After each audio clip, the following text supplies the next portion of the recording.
তো হে স্টুডেন্ট, তো কেমন আছো তোমরা? আজকে আমি নিয়ে আসলাম তোমাদের ভূগোল সাবজেক্টের আরেকটি চ্যাপ্টার, যেটার নাম হচ্ছে মাটি দূষণ। ঠিক আছে,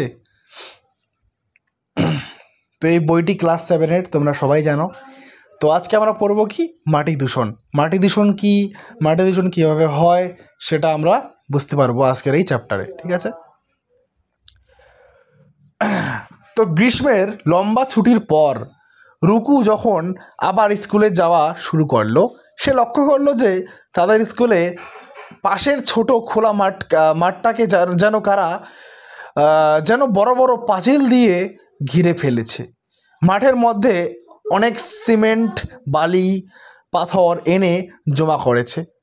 এখানে নাকি একটা বড় ফ্ল্যাট বাড়ি হবে। শুনে তার মনটা ভেঙে যায়। ইরফানের বাবা রহমত একজন কৃষক। রহমত চাষি তার ছেলেকে শেখান কিভাবে চাষ করতে হয়, কখন কি চাষ করতে হয় বা কোন সময় কি চাষ করতে হয়। ছোট্ট ইরফানও তার বাবাকে কৃষিকাজের সম্পর্কে ভূগোল বইতে যা যা শিখেছে তা গল্প করে। ইদানিং তার বাবার মন খুবই খারাপ। জমিতে এত সার দেওয়া সত্ত্বেও তেমন ফসল হচ্ছে না। তো রুমকিদের বাড়িতে পাশের খোলা জায়গাটায় কে বা কারা যেন প্রতিদিন ময়লা ফেলে যায়।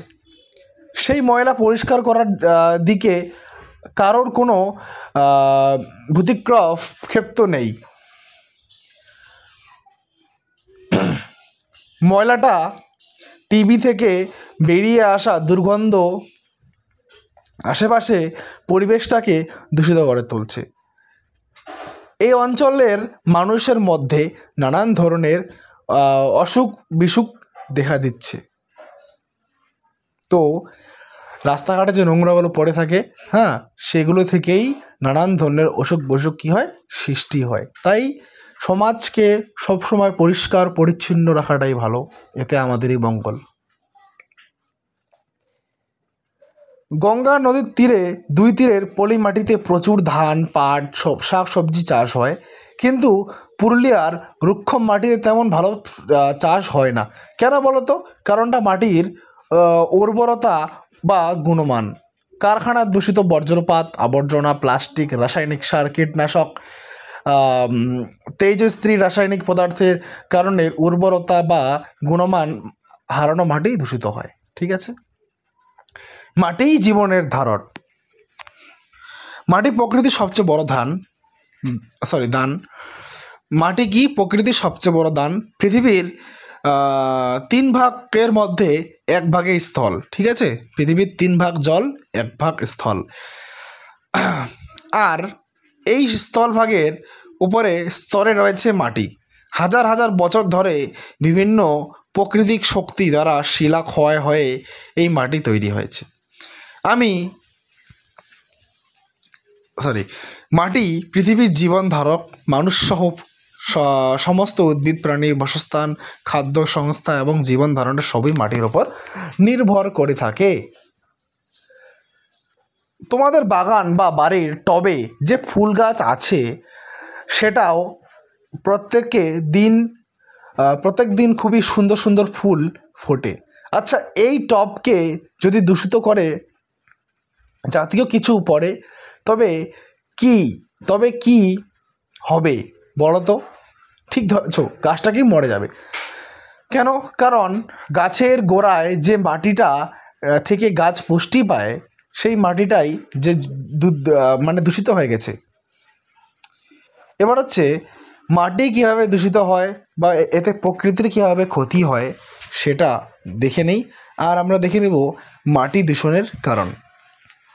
প্রথমত হচ্ছে মাটি দূষণের কারণ হচ্ছে গাছ কাটা, তারপর হচ্ছে রাস্তাঘাটে আবর্জনা ফেলা, তারপরে হচ্ছে ইট ভাটা। ঠিক আছে, তারপরে হচ্ছে আমাদের আধুনিক শহর, তারপরে হচ্ছে কারখানা, তারপরে হচ্ছে জলের মধ্যে নোংরা জল ফেলা বা নোংরা আবর্জনা ফেলা, তারপর হচ্ছে ধানের মধ্যে বা মাটির মধ্যে নানান ধরনের কীটনাশক ব্যবহার করা,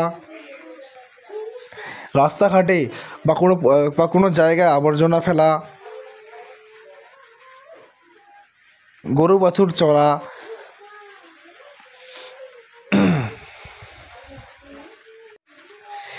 খোলা জায়গায় মলত্যাগ করা, তারপর হচ্ছে গাড়ির কালো ধোয়া, তারপর হচ্ছে বেশি পরিমাণে জনবৃদ্ধি হওয়া বলতে পপুলেশন, তারপর হচ্ছে কারখানা, আর হচ্ছে বড় বড় কারখানা। ঠিক আছে,